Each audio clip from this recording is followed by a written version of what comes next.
And finally, with the last of my 3 videos on Mega Man board game expansions, we've taken a look at Pixel Tactics and the fan expansion that I made for that, adding 40 more cards, and Mega Man Adventures, where I added some Robot Masters and some weapons.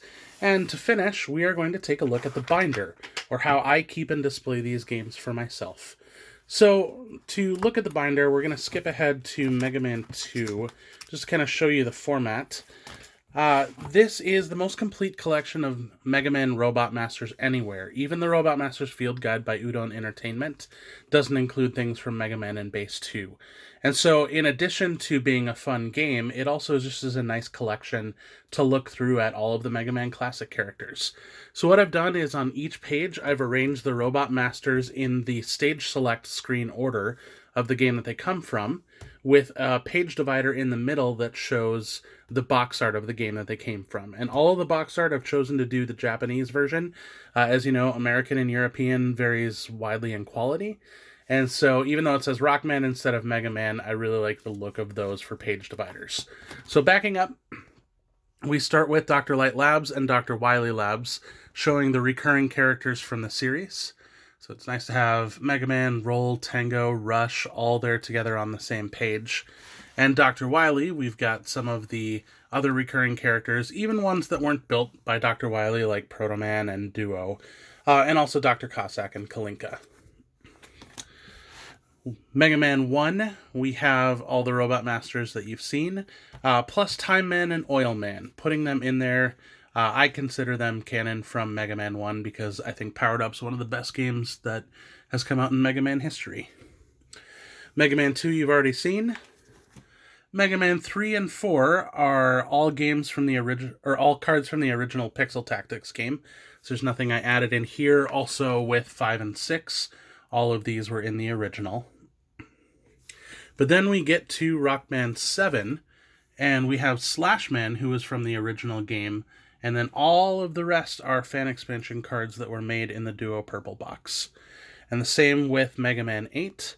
You've got Frostman, who was from the original game, and everything else is fan expansion.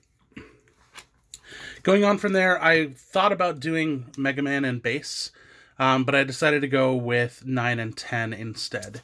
So we've got Mega Man 9, Mega Man 10. Box art is fan recreation based off of some of the key art that was given in the Mega Man Legacy collection. Someone just threw on a border and a logo, and I like the look of them because they do play like NES games. And from 9 and 10, we go straight into the Game Boy games with the Mega Man Killers. And one extra little friend here. I needed a place to put Fake Man somewhere in the binder. And since the Mega Man Killers were the DLC bosses from Mega Man 9, or Mega Man 10, I added Fake Man as the DLC from Mega Man 9. Sakugarn is, again, one of the parts of the fan expansion. And then we have Terra and Sunstar because there are so many Robot Masters from Mega Man 5 on the Game Boy with the Star Droids. Now, there's no stage select order on these, so I just went in the order of the planets. Moving on from the Game Boy games, now we get into Mega Man and Base, kind of a spin-off series. With both of these games, there were 6 original Robot Masters, plus 1 boss, in this case King, and then 1 leftover slot. And I had 3 Robot Masters that needed a leftover slot, so Raw Thor gets to join this page.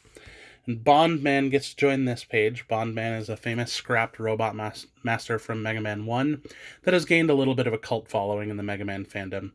But here we have Mega Man and Base 2, and this one is such a unique and interesting game. It's not a good game, but there's tons of fun ideas with it, and I love some of the boss designs. You've got Bullet Man, Stovetop Man, who's so derpy, he's amazing. Compass Man just looks great, and Watchman, the only canonical 2 Robot Masters in 1, even though you sort of get that with Gemini Man and Mega Man 3. From there, we are going into cleanup on the cards. So all of these are from Wily Tower Fortresses. And these top ones are the Genesis unit from Mega Man The Wily Wars. So Buster Rod G, Mega Water S, Hyperstorm H. Keep those in mind, they're coming back. And then just some of the Wily Fortress bosses. Finally, on the last page, we've got the 4 cards, which I kind of just wish they wouldn't have included in the game.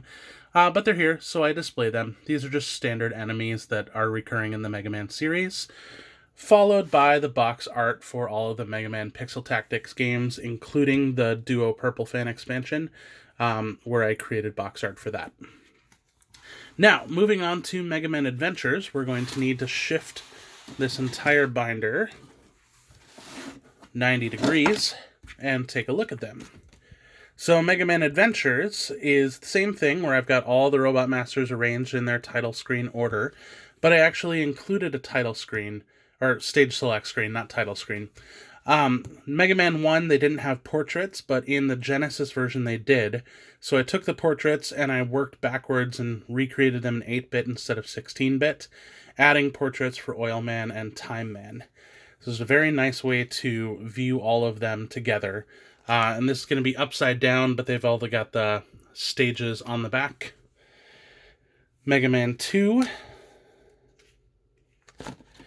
Mega Man 3. Then we get into the Wily bosses that are included in the Mega Man Adventures game. And the last one, as you can see, are the Genesis unit that I've added down here, and it fills up the page very nicely to take a look and be able to see all the cards laid out together.